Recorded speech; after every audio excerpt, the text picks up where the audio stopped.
அனைவருக்கும் அன்பு வணக்கம். என்ன சார், ஈடியெல்லாம் ஏமாற்ற முடியாது, எங்கே போனாலும் கபால்னு வந்து பிடிச்சிருவாங்க அப்படின்லாம் கதை விட்டீங்க. இப்போ என்னடான்னா ஈடி விசாரணையே செய்ய முடியாது போல இது அப்படின்னு நிறைய நண்பர்கள் கேட்டிருந்தாங்க. கரெக்ட். அது மட்டும் இல்லை, இன்னும் 2 லீகல் இஷ்யூஸ் பற்றியும் நம்ம இன்னைக்கு பார்க்க போகிறோம். அதுக்கு முன்னாடி ஒரு சின்ன கிளாரிஃபிகேஷன். நிறைய நண்பர்கள் ஃபோன் பண்ணி கேட்டிருந்தாங்க, என்ன சார் பாஜக ஆதரவாளர்களே வந்து இந்த மாதிரி சொல்ல ஆரம்பிச்சிட்டாங்க, இதெல்லாம் நிஜமா இருக்குமா அப்படின்னு. என்னங்க அப்படின்னு கேட்டேன். அதாவதுங்க, மற்றவங்க சொன்னால் பரவாயில்ல, இது வரைக்கும் வந்து தீவிரமான பாஜக ஆதரவாளர்கள், நாடி நரம்பெல்லாம் பாஜக ஓடுகிறவர்கள், அவங்களே வந்து பாஜகவுக்கும் திமுகவுக்கும் ஒரு ரகசிய அண்டர்ஸ்டாண்டிங் இருக்குது. அந்த எலக்டோரல் அலையன்ஸ் சொன்னால் அதிமுகவோட வச்சிருக்கலாம், ஆனால் இந்த அண்டர்ஸ்டாண்டிங் திமுகவோட தான் இருக்குது. அதனால தான் திமுகவுக்கு எதிரான கேஸு எதுவுமே மூவ் ஆக மாட்டுது. அப்படியே வந்து ஈடி ஏதாவது கேஸ் எடுத்தாங்கன்னாலும் எப்படியாவது அது கோர்ட்டில் ஊற்றிக்குது. அப்போ இதெல்லாம் வந்து பாஜகவுக்கு தெரியாமல், அவங்க மந்திரிகளுக்கு தெரியாமல், அவர்களுடைய ஆதரவு இல்லாமல் நடக்குமா இப்படின்லாம் கேட்குறாங்க. இது நிஜம் மாதிரி தானே சார் தெரியுது. அகெயின் இது பாஜக ஆதரவாளர்களே சொல்லும்போது நம்புற மாதிரி இருக்கே அப்படின்னு கேட்டாங்க. நான் அவங்கக்கிட்ட கேட்ட கேள்வி அவங்கக்கிட்ட நான் இப்போ திருப்பி வைக்கிறேன். இப்படி திமுகவுடன் ஒரு ரகசிய உறவு, அதனால் வந்து கேஸ் எல்லாம் அந்த லாஜிக்கல் கன்க்ளூஷனுக்கு போகலை, நடுவிலேயே ஊற்றிக்கிது, இல்லை சொதப்பிடுறாங்க ஈடி அப்படின்னு சொன்னால், அதனால் பாஜகவுக்கு என்ன பலன் கிடைக்க போகிறது சொல்லுங்கள் பார்க்கலாம். எப்படி இந்த 39+1 அந்த 40 எம்பிக்களும் நாளைக்கு வந்து பாஜக ஏதாவது ஒரு மசோதாவை கொண்டு வந்தாங்க அப்படின்னு சொன்னால் அவர்களுடைய முழு ஆதரவை இந்த மசோதா கொடுக்க போகிறாங்களா? இல்லை நீட்டு விஷயத்தில் வந்து அவருடைய எதிர்ப்பை வாபஸ் வாங்கிக்க போகிறாங்களா? இல்லை புதிய கல்விக் கொள்கையை வந்து இம்ப்ளிமெண்ட் பண்ண போகிறாங்களா? இந்த சிக்ஷா நிதி அதுக்கு 2000 கோடி இதுக்கு வந்து கேஸ் போட போகிறாங்க, அதை எப்படி வித்ட்ரா பண்ணிக்க போகிறாங்களா? இல்லை வந்து ஒட்டுமொத்தமாக பாஜக எதிர்ப்பு நிலை அப்படின்றத விட்டுட்டு அதிமுக எதிர்ப்பு அப்படின்ற ஒரு ஸ்டாண்டுக்கு திமுக வரப்போகிறாங்களா? எதுவுமே கிடையாது. அப்புறம் பாஜகவுக்கு இதில் என்ன பிரயோஜனம்? இன்னும் சில பேர் ஒரு படி மேலே போயிட்டு, அப்படி இல்லை சார், அந்த ஏதோ ஒரு பர்சன்டேஜ் அங்கே போகிற மாதிரி சொல்கிறாங்க இப்படின்லாம் வந்து வைல்டாக கதை விட்டுருந்தாங்க. 15-10 அதை வாங்கிட்டு இன்னி வரைக்கும் வந்து டோலர்கள் படுற அவஸ்தை என்ன அப்படின்னு எல்லாருக்குமே தெரியும். அப்படி இருக்கச்ச திமுக கிட்ட இந்த மாதிரி ஒரு டீல் போடுவாங்களா பாஜக?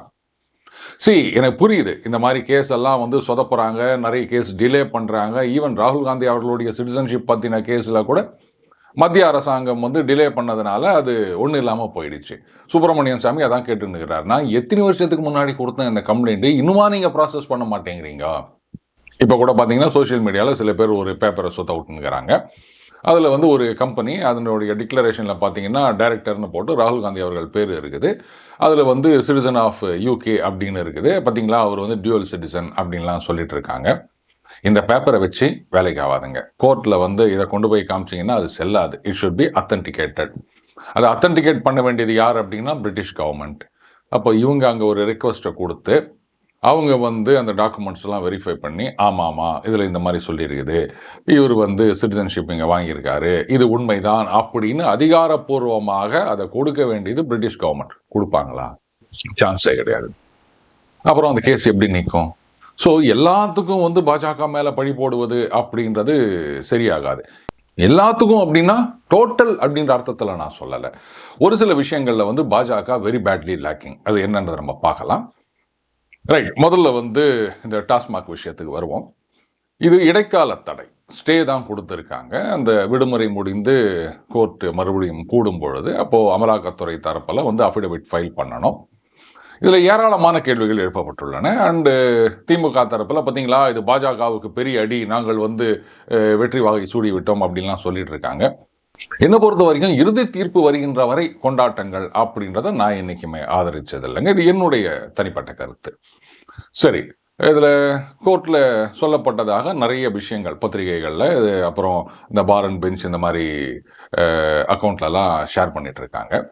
அதில் என்ன சொல்லியிருக்காங்கன்னா, ஸ்டேட்டில் வந்து அந்த விஜிலன்ஸ் டிபார்ட்மெண்ட் அவங்க விசாரிச்சுட்டு இருக்காங்க அப்படின்னு சொல்லும் பொழுது இடி இதில் விசாரணை செய்யணுமா அப்படின்ற ஒரு கேள்வி எழுந்ததாகவும் அந்த செய்திகளில் கூறப்படுகின்றது.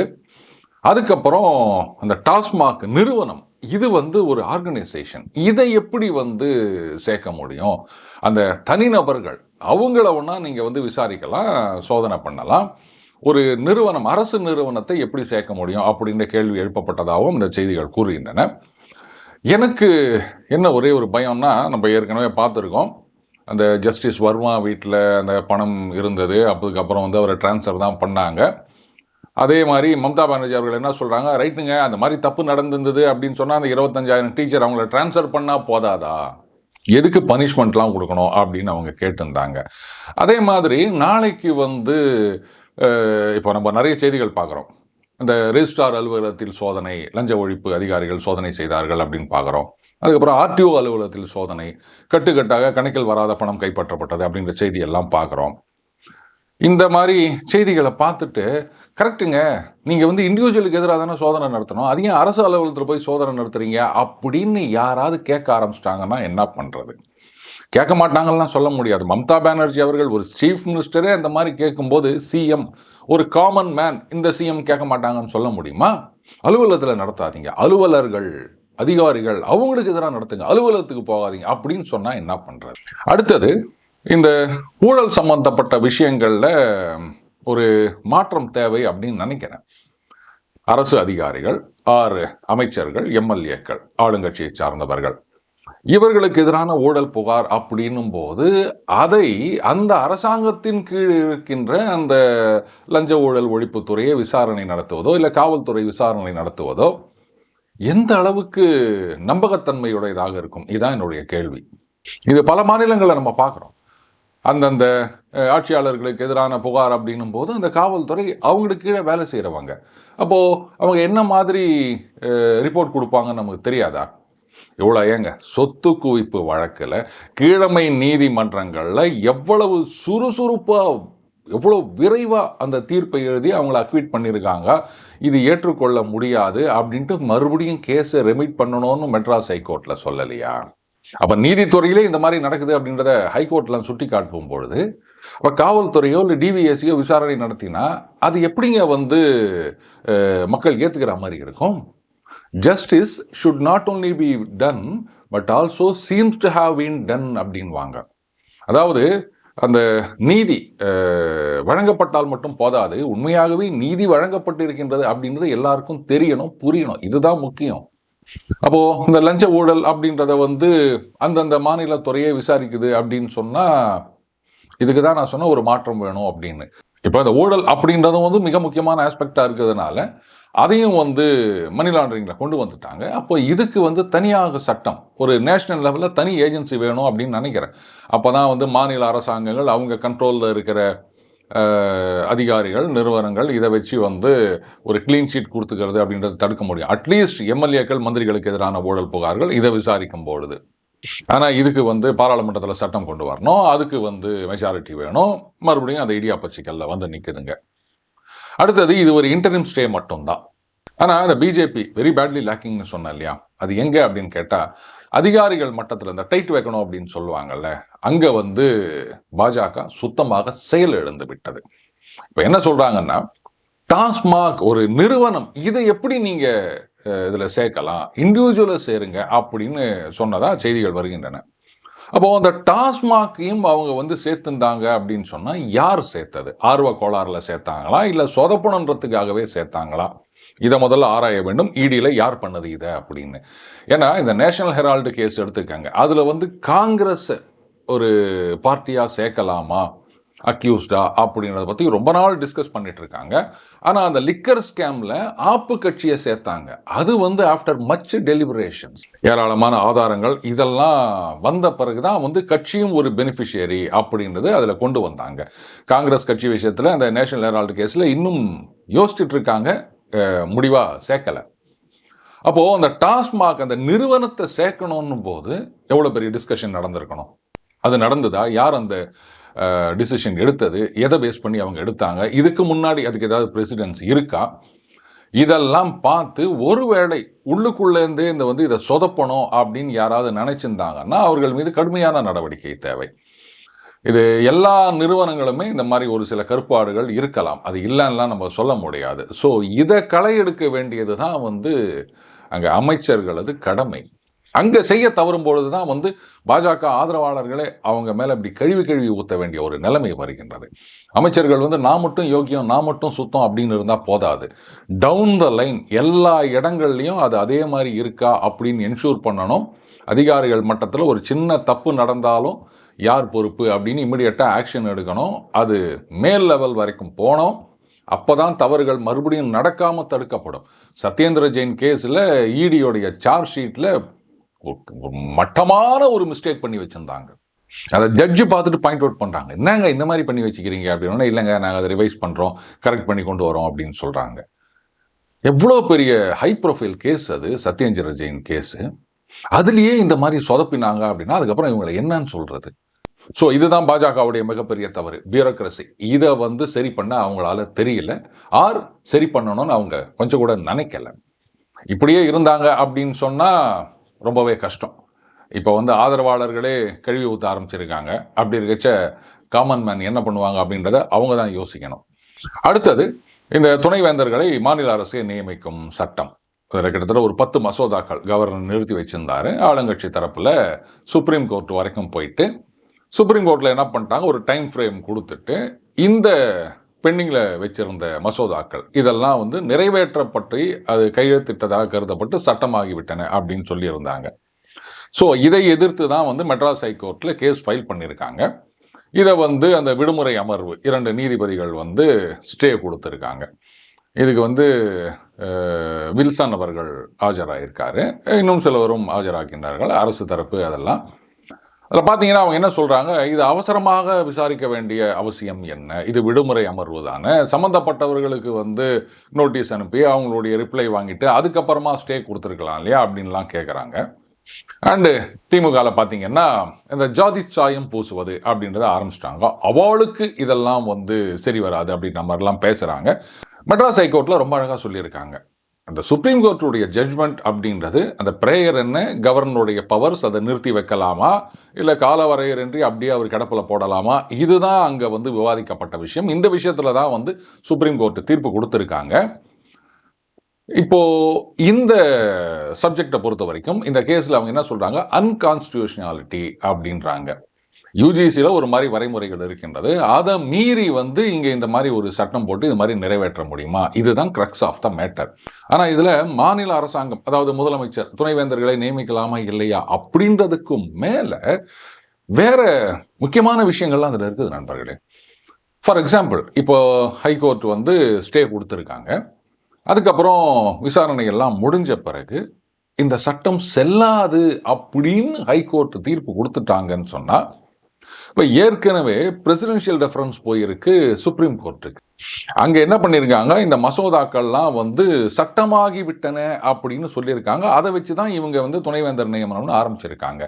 இப்போது இங்கேருந்து சொல்லுவாங்க, அது பார்த்தீங்களா, இது வந்து அன்கான்ஸ்டியூஷனல் அப்படின்னு ஹைகோர்ட்டே சொல்லிட்டாங்க. ஆனால் இங்கே வந்து அவங்க அது சட்டமாகி விட்டன அப்படின்னு சொல்லியிருக்காங்க. இது அன்கான்ஸ்டியூஷனல் அப்படின்றதுனால தான் கவர்னர் அதற்கு கையெழுத்தை நிறுத்தி வைத்தார்.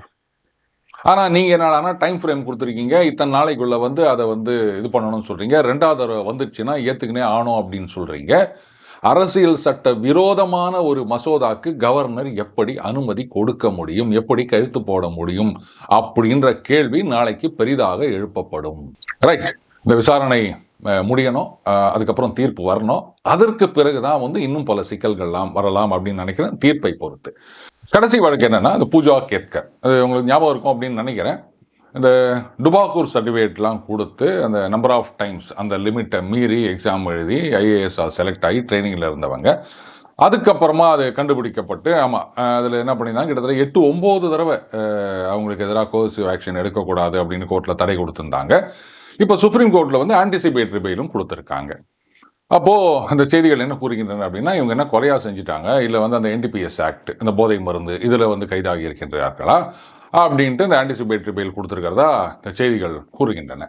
கரெக்டு தான். பொதுவில் மக்கள் எதுவாக இருந்தாலும் என்ன கேட்பாங்க, ஏன்னா கொலையாக செஞ்சுட்டான் இதுதானே அப்படின்னு நம்ம சொல்கிறத பார்க்குறோம். ஆனால் என்னுடைய பயம் என்ன அப்படின்னா, ஏற்கனவே மம்தா பானர்ஜி அவர்கள் உதாரணம் நம்ம பார்த்துருக்கோம்.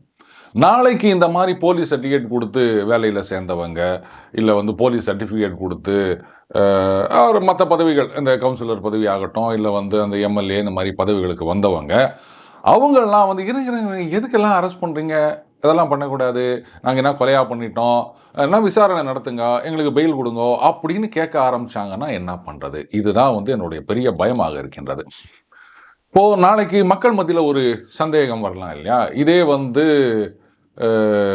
மற்ற லோயர் பதவிகள், ஒரு கிளாஸ் 3 பதவி, இல்லை ஒரு பியூன் பதவி, இந்த மாதிரி பதவிகளில் இருக்கவங்க இது மாதிரிலாம் வந்து தப்பு பண்ணாங்கன்னா அவங்கள சும்மா விட்டுருவாங்களா?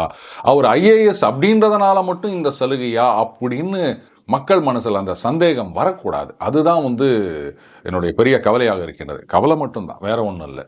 அது மட்டும் இல்லை, கோர்ட்டில் வந்து இவங்க இந்த மாதிரி மாற்றி மாற்றி தகவல் கொடுத்துருக்காங்க அப்படின் போது இவர்களுடைய சிஸ்டம் அதையே வந்து செக் பண்ணி டிடெக்ட் பண்ணல அப்படின்னு கேட்டதாகவும் அந்த செய்தி கூறுகின்றது. அகைன் என்னுடைய பயம் என்ன அப்படின்னா, இப்போ வந்து அந்த 25,000க்கு மேற்பட்ட அந்த ரெக்ரூட்மெண்ட் வெஸ்ட் பெங்காலில் நடந்தது இல்லையா? திடீர்னு மம்தா பானர்ஜி அவர்கள் இதை கையில் எடுத்துன்னு கரெக்டு, இவங்க இந்த மாதிரி செலக்ட் ஆகி வந்தாங்கன்னா சிஸ்டம் சரியில்லை, அதனால இவங்கள எதுவும் பண்ணக்கூடாது அப்படின்னு ஒரு ஆர்கியூமெண்ட்டை கொண்டு வந்துருவாங்களே, இதுக்கு யார் என்ன பண்ணுறது அப்படின்றது தான் என்னுடைய ஒரே கவலையாக இருக்கின்றது. ஆனால் இதில் வந்து போலீஸ் கஸ்டடி தேவை அப்படின்னு எனக்கு தோணலைங்க. Documents, purely based on documents, whether இந்த மாதிரி சர்டிஃபிகேட்லாம் கொடுத்துருக்காங்க இல்லையா, இதெல்லாம் வந்து ஒரிஜினலாக இல்லை ஃபேக்கா, இது யாரோ ஒரிஜினலாக கொடுத்துருந்தாங்க அப்படின்னு சொன்னால் அப்போ இவங்களுக்கு தகுதி இல்லைன்னும் போது எப்படி இந்த மாதிரி சர்டிஃபிகேட் வழங்கப்பட்டது, யார் கொடுத்தாங்க அப்படின்ற கேள்வி வரும். ஃபேக் அப்படின்னா ஆட்டோமேட்டிக்காக ஃபோர்ஜரி அப்படின்னு கொண்டு வந்துடலாம். அதுக்கப்புறம் பேரை மாற்றி ஏதோ பண்ணியிருக்காங்க அப்படின்னு சொல்லியிருந்தாங்க. அந்த மாதிரி பண்ணியிருந்தாங்கன்னா அதுக்கு இவங்க தான் பொறுப்பு. இல்லைன்னா எங்கள் அப்பா அம்மா பண்ணாங்க, இல்லை அவர் பண்ணாங்க அப்படின்னு சொன்னாலும் இவங்க தானே அப்பியர் ஆகிறாங்க. அதனால் வந்து அந்த கல்பபிலிட்டிலேருந்து அவங்களால வந்து தப்பிக்க முடியாது. So purely based on documents தான். அதனால் அவங்கள கஸ்டடியில் எடுத்து விசாரிக்கணுன்ற அவசியம் கிடையாது. பட் விசாரணையை துரிதப்படுத்த வேண்டும். துரிதப்படுத்தின பிறகு என்ன மாதிரியான தீர்ப்பு வருகின்றது, தீர்ப்பு அதில் என்ன தண்டனை வழங்கப்படுகின்றது, இதுதான் முக்கியம். இது வந்து மற்றவங்களுக்கு ஒரு பாடமாக இருக்கும். ஒருவேளை கேஸ் சொதப்பிச்சு அப்படின்னு சொன்னால் அந்த இன்வெஸ்டிகேட்டிங் ஏஜென்சிஸ் அவங்களுக்கு ஒரு பாடமாக இருக்கும். ஆனால் அப்படிப்பட்ட பாடத்தை இன்வெஸ்டிகேட்டிங் ஏஜென்சிஸ் படித்தாங்கன்னு சொன்னால் அது நமக்கெல்லாம் ஒரு மோசமான பாடமாக இருக்கணும். இதுக்கு தான் சொல்கிறது, காவல்துறை, இன்வெஸ்டிகேட்டிங் ஏஜென்சிஸ் இதையெல்லாம் மேலே இருக்கவங்க கண்காணிக்க வேண்டும். இன்வெஸ்டிகேட்டிங் ஏஜென்சிஸ் எந்த இடத்துலையும் சொதப்பக்கூடாது. அதை வந்து கண்ணில் விளக்கெண்ணெய் விட்டு பார்த்துக்கிட்டே இருக்கணும். அப்படி இல்லை அப்படின்னு சொன்னால் ஆதரவாளர்களே நம்மளை பார்த்து போடா விளக்கெண்ணெய் அப்படின்னு சொல்லிடுவாங்க. மீண்டும் அடுத்த பதில் சந்திப்போம். வணக்கம்.